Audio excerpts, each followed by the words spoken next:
शास्त्र कहते हैं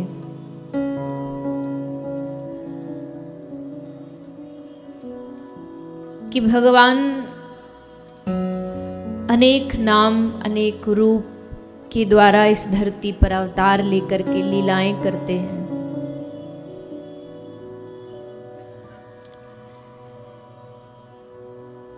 भगवान अवतार इसलिए लेते हैं क्योंकि कभी कभी जीव में इतनी सामर्थ्य नहीं होती कि वो भगवान तक पहुंच सके। जो प्राणी होता है, जो जीव होता है, या तो उसके कुछ गुण साधन भजन इतना नहीं होता कि वो भगवान को पा सके, भगवान के धाम तक पहुंच सके। और भगवान के धाम तक जाने की जो यात्रा वो बड़ी लंबी भी है। तो भगवान सोचते हैं कि जो मुझ तक ना आ सका, चलो मैं उन तक पहुंच जाऊं। वो मुझ तक नहीं पहुंच पा रहे, मुझे नहीं पा सकते हैं, नहीं पा रहे हैं, तो क्यों ना मैं उनके पास तक जाकर के उनके जीवन में परमानंद प्रदान कर दूं। इसलिए भगवान हर युग में एक अवतार जरूर धारण करते, और उस हर अवतार की कुछ अलग अलग महिमा होती है। जैसे राम जी के अवतार की महिमा है कि मानव बनकर के कैसा व्यवहार कर सकते हैं वो राम जी आकर के स्वयं इस पृथ्वी पर बताते हैं। तो भगवान श्री कृष्ण ने आकर के अपनी लीलाओं से आनंद दिया, और क्या जीव कर सकता है उसके लिए वाणी दी, बोल करके कह करके बताया। भगवत गीता जो है वो भगवान की वाणी है, ये बताने के लिए कि इंसान को क्या करना चाहिए, क्या नहीं करना चाहिए। तो समय की जब जैसी मांग होती है, भगवान वैसा अवतार ग्रहण करते हैं। द्वापर चल रहा था, पृथ्वी पाप के बोझ से बड़ी त्रस्त थी। धरती पर जब कोई बहुत बड़ी बड़ी बिल्डिंगें बनाता है, खुदाई करता है, माता पृथ्वी पर मलमूत्र त्यागता, माता पृथ्वी उससे बोझिल नहीं होती, उनको उससे बोझ नहीं लगता। बोझ उनको कब लगता है? जब धरती पर पाप बढ़ने लगता है, तब माता पृथ्वी को वो बोझ पाप का सहन नहीं होता और भगवान की शरण में वो जाती है।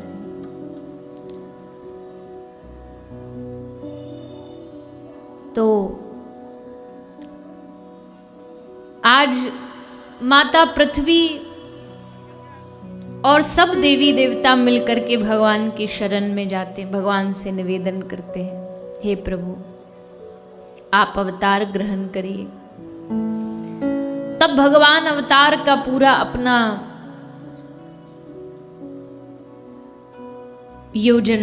पूरी योजना बनाते हैं, और योजना बना करके भगवान मथुरा में कंस के कारागार में बाल कृष्ण रूप में अवतार ग्रहण करते हैं।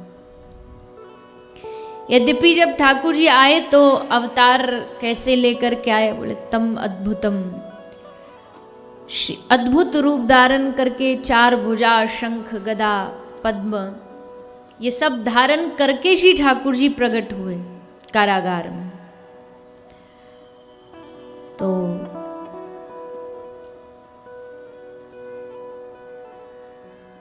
माता देवकी ने मुस्कुराते हुए पूछा कि हे प्रभु, हे नाथ, मैंने आपसे निवेदन किया था, मैंने आपसे प्रार्थना करी थी कि आप हमारे बालक बन करके आए, पुत्र बन करके आए।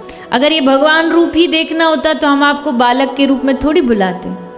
हम चाहते हैं आप बालक के रूप में आओ, बाल स्वरूप में आओ। ठाकुर जी ने कहा ठीक है मैया, इस अवतार में तुम्हारे बालक के तुम जो कहोगी वो करना पड़ेगा। तुम कहोगी बालक बनो तो बालक बन जाते हैं। और श्री ठाकुर जी देवकी मैया के सामने बड़े छोटे से सुंदर से प्यारे से नन्हे से बाल गोपाल बन गए। भगवान अपने भक्त के भाव के अनुसार आकार ग्रहण करते हैं। किसी ने छोटा बनने का छोटा बन गए, जब आवश्यकता पड़ी बलि के सामने तो इतने विराट बन गए कि बलि आंखें फाड़ फाड़ के देख रहा है पर कहीं भगवान का दर्शन ही नहीं हो रहा। तो भगवान, और केवल शरीर में ही नहीं, पद में भी भगवान कभी छोटे बन जाते हैं, कभी बड़े बन जाते हैं। जबकि संसार में देखने को बहुत कम मिलता है कि एक बड़े पद पर जो पहुंच जाए फिर वो छोटे पद पर रहना उसको स्वीकार्य नहीं होता, उसको अच्छा नहीं लगता। बड़े सेठ जी बन गए उसके बाद फिर किसी के नौकर जाके थोड़ी नौकरी थोड़ी कर सकते हैं, नौकर थोड़ी बन सकते। पर ठाकुर जी स्वामी भी हैं, पर आवश्यकता पड़ती अपने भक्त की तो नौकर भी बन जाते हैं। तो भगवान छोटे से बाल स्वरूप में प्रकट हुए। माता देवकी वसुदेव जी खुशी मना ही रहे थे कि भगवान ने कहा कि अभी खुशी मनाने का समय नहीं है। मामा कंस की आंखें बस यही गड़ी हुई हैं कि कब 8वां पैदा हो और कब हम उसको लेकर के जाके मारे। तो अभी बड़ा खतरा है, एक काम करो, अभी हमको ब्रज में यशोदा मैया के ढोरे छोड़ के आओ और वहाँ जो योग माया सोई होंगी उनको ले आना। तो प्रभु फिर आप कब आओगे? बोले हमें आने में अभी कई साल हैं, कई बरस हैं। जो लोग कहते हैं हमारे जीवन बड़ा दुख, देखो भगवान के माँ बाप होकर के, माता पिता होके भगवान के कितना दुख सहन कर रहे हैं। कोई है माता जो सामने अपने ही आंखों के सामने उसी का भाई उसके बच्चों को पत्थर पे पटक पटक के मार देता। हर एक पहला बालक हुआ उसको मारा, दूसरा मारा, 6 बालकों को आंखों के सामने मारा। और 8वें बच्चे के लिए माता देवकी जब वापस योग माया को लेकर के आए तो कंस मारने आया तो निवेदन करती है, हाथ जोड़ती है, गिड़गिड़ाती है, अरे भैया ये तो कन्या है, इस कन्या को मार के तुम क्या पालोगे? और वैसे भी कन्या की हत्या करना ये तो दुनिया का सबसे बड़ा पाप है, महापाप है। किसी भी कन्या को मारना, किसी भी पुत्री को मारना, उसको प्रताड़ित करना, ये तो दुनिया का सबसे बड़ा पाप है। और तुम आंखों के सामने इस बच्ची को, इस बालिका को मार रहे हो।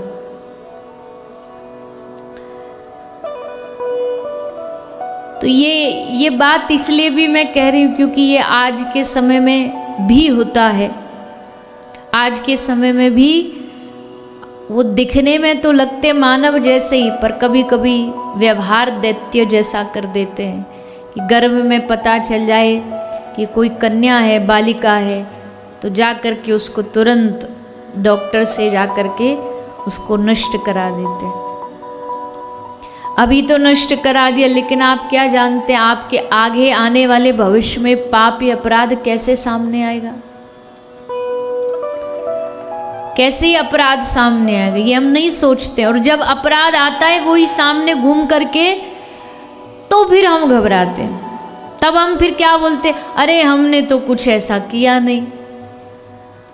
हमने किया है तभी तो उसका परिणाम भुगत रहे, नहीं तो काहे को ये पाप हमारे पास घूम करके आता, कष्ट क्यों आता? तो इसलिए ये जो गलत कार्य होता है आज समाज में, इससे बचना चाहिए। और अच्छे पढ़े लिखे लोग भी ये करते हैं। सबको बेटा के लिए बहू तो चाहिए एकदम परफेक्ट, बढ़िया। और जब आती है घर में बालक की बारी तो सबको चाहिए कि भाई पुत्री नहीं हो, बेटी नहीं हो। समय बदला है, समाज बदला है, और आज ये समझने की भी आवश्यकता है जो कार्य बेटा कर सकता है वो कार्य बेटी भी पूरी तरीके से कर सकती है। कर सकती है कि नहीं कर सकती मैया? बोलिए, मानती हो कि नहीं? हाँ, बड़ी अच्छी बात है, मानती हो तो। लेकिन जब खुद घटित होता अपने संग बारी आती है तो फिर घर में बेटी हो गई, डॉक्टर ने पूछा क्या बोला, डॉक्टर ने बोला लक्ष्मी आई है, तो बस अब बाहर से तो कैसे कुछ कह दे तो बोलेंगे हाँ जी लक्ष्मी आई है, पर चेहरा पे ऐसे 12 बजे होते हैं जैसे घर में छोरी नहीं घर में चोरी हो गई हो,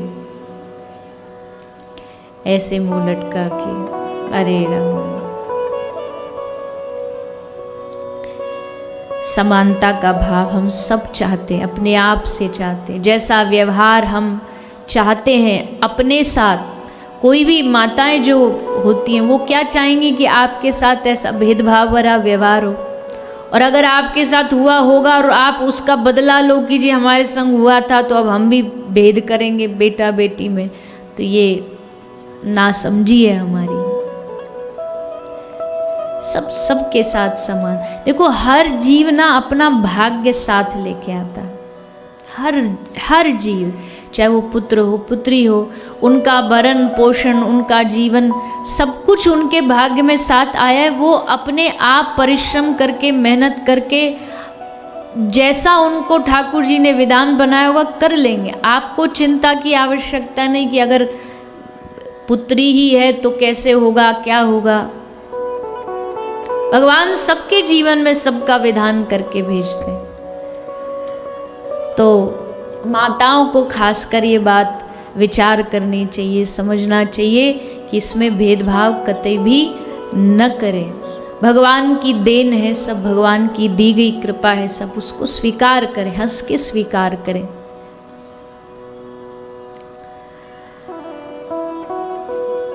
तो देवकी मैया कंस को कहती है कि भैया ये तो हमारी बालिका है, इसको क्यों मारते हो। कंस बोला तुम नहीं जानती ये देवता बड़े खतरनाक है, क्या पता हमको बात घुमाने के लिए बता दिया हो, बेटा 8वां पुत्र होगा, क्या पता ये पुत्र ही बेटी बन के हमको दिख रहा हो, हम चांस नहीं लेंगे।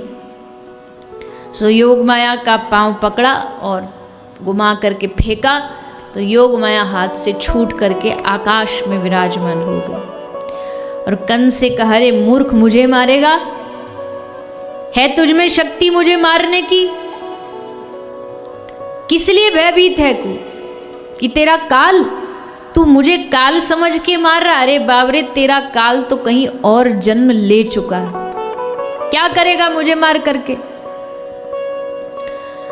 अब तो महाराज जिसकी चिंता थी वही हो गया। कंस ने सबरे पहरे लगाए थे, ताले लगाए थे, कैसे भी 8वां बाहर ना चला जाए, पर अब योग माया कह रही हो तो कहीं और पहुंच चुका है। अब तो महाराज कंस का जीना हराम हो गया। देखो 2 लोगों को, वैसे तो और भी है पर विशेष अब बात यहाँ प्रसंग के हिसाब से, 2 लोगों को रात को चैन और नींद नहीं आती।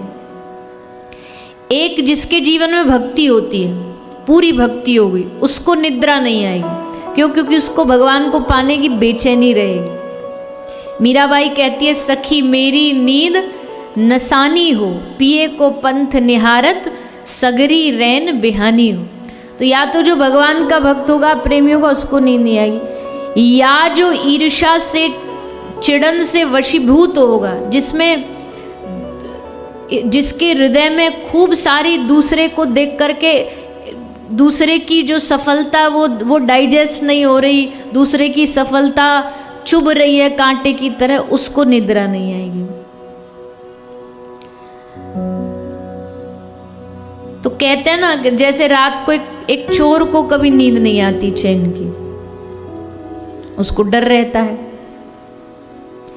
और एक तरफ भगवान का प्रेमी, उसको भी निद्रा नहीं आती। तो महाराज कंस जब से कृष्ण आए, जब से 8वां पुत्र आया, उसका चैन नींद सब हराम हो गई। चिंतन, अब देखो कई लोग चिंतन करते भगवान का प्रेम में, ये कर रहा है ईर्ष्या में, पर भगवान कहते चलो कम से कम मेरी याद तो कर रहा है, ईर्ष्या में कर रहा है ठीक है, पर तेरे मन में तेरे स्मरण में 24 घंटा मैं हूं तो 24 घंटे बस यही सोचता रहता। ऐसा लिखा है कि जब उसे पता चला ना कन्हैया कृष्ण काला है, तो उसको जहाँ जो चीज़ काली दिखती थी ना, तो उसी को कृष्ण समझ के डर के मारे भागता था। हर काली चीज में उसको कृष्ण नजर आते, ठाकुर जी नजर आते। इतना भयभीत हो गया, इतना डर गया कंस। अब महाराज ये तो बात हो गई मथुरा की। अब गोकुल में क्या हो रहा है? क्या हो रहा है गोकुल में? बताइए ना। गोकुल में हो रहा है नंद के आनंद भयो। सबरे गोकुल में एक ही हल्ला मच रहे हो है कि भैया नंद बाबा के लाला है गयो है, यशोदा मैया के लाला है गयो, चलो सबरे चल के मैया को बाबा को बधाई दे के आएंगे। और सबसे पहले लाला के दर्शन जानते हो कौन ने करे? सबसे पहले लाला को मोड़ो, कौन ने देखो? सबसे पहले लाला को मोड़ो देखो लाला की बुआ ने। लाला की बुआ कौन है? सुनंदा बुआ। नंद बाबा की दो बहन है, नंदा सुनंदा। तो सुनंदा जी पहले ही आ चुकी थी, बोले भाभी को लाला होएगो, मतलब बालक होएगो, तो देखभाल के लिए आई भई। और जैसे सबसे पहले बुआ ने देखी, सोई छत पे भागी भागी गई, सबको हल्ला मचायो। वैसे भी मायके में आवाज ननद की सबसे ज्यादा तेज होती है, ऊंची होती है कि नहीं? कोई ब्याह हो, शादी हो, गीत हो, तो सबसे ज्यादा जिसका गला बैठा हो ना, तो समझ लो ये बुआ जी हैं। क्योंकि यही सबसे ऊंचा बोलती है, यही सबसे ऊंचा गाती है। और भैया क्यों ना गाएं, जितना ऊंचा गाएंगी उतना ही बढ़िया नेक मिलेगा। तो नेक के भी भाव में बह के थोड़ा ज्यादा बह जाती है। सो महाराज सुनंदा बुआ छत पे जाके खूब जोर जोर से सबको आवाज लगाती। सुबह का समय था, ब्रह्म मुहूर्त। नंद बाबा प्रतीक्षा में थे कि अब कोई खबर आए, अब कोई खबर आए। सबको पता थी कि अष्टमी को लाला होगा। संतों ने आके पहले ही बता दिया था कि अष्टमी को बालक होगा। अब उस समय की तो जो दाइयाँ होती थी वो बड़ी एक्सपर्ट होती थी। वो पूरा नब्ज देख के और हाव भाव देख के बता देती कि लाला होगा कि लाली होगी। तो सब गोपी हंसी मजाक करती, दाई से पूछती कि दाई बताओ हमारी मैया को देख के न कि लाला होगो कि लाली होगी। अब बेचारी दाई माँ कंफ्यूज, बोली मोहड़ो देखूं तो लगे लाला होगो, और या के आचरण देखूं तो लगे लाली होगी। अब समझते बाहर है कि लाला होगो कि लाली होगो। बात भी सही है। क्यों? क्योंकि हुई लाली पर सुबह होते होते लाली बदल गई लाला। अब बता बेचारी दाई भी क्या करे, देख करके बता ही नहीं पा रही कि समझ ही नहीं पा रहे कि क्या। पर महाराज आज जब लाला भये, सुनंदा बुआ भागी भागी गौशाला में गई। भाग करके नंद बाबा को चीख चीख करके चिल्ला चिल्ला करके कह रही है, बाबा ओ बाबा सुन सुन बाबा एक खबर लाई हूँ। बाबा समझ तो गए कि खबर कौन सी आई है, पर पूछ रहे हैं कौन सी खबर लाई है? बोले बाबा बड़ी जोर की खबर लाई हूँ, 1 नंबर की खबर है। अरे तो बता तो सही बावरी। बोले बाबा पहले ये बताओ, हम अगर खुशखबरी देंगी तो हमको मिलेगो कहा? नंद बाबा बोले अरे बावरी तू जो बोलेगी सो दे दूंगा, तू जो कहेगी सो दे दूंगा, पर बता तो सही कौन सी खबर लाई है? सुनंदा रोती रोती बोली बाबा तुम्हारे भाग्य खुल गए। आज तक तुमने जितनी भगवान नारायण की सेवा करी है, जितनी तुमने अर्चना करी है, पूजा करी है, आज सबको फल मिल गयो है। का भयो है? ले तुम्हारे घर लाला भयो है, छोटो सो बालक भयो है। जैसे नंद बाबा ने सुनी सो महाराज पहले तो बाबा खूब रोए, आज संतन की सेवा को परिणाम है, प्रताप है कि हमारी या आयु में जाके ठाकुर जी ने सुनी, एक बालक दियो, खूब नाच रहे, खूब। नंद बाबा आज भूल गए कि हम या ब्रज के मुखिया हैं, सब भूल भाल के आज नंद बाबा।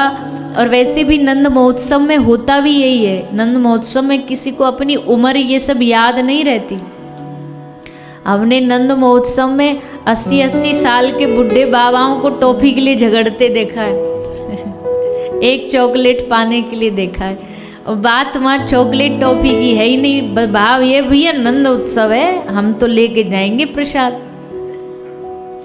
सो नंद महोत्सव में तो उत्साह ही उत्साह है, आनंद ही आनंद है।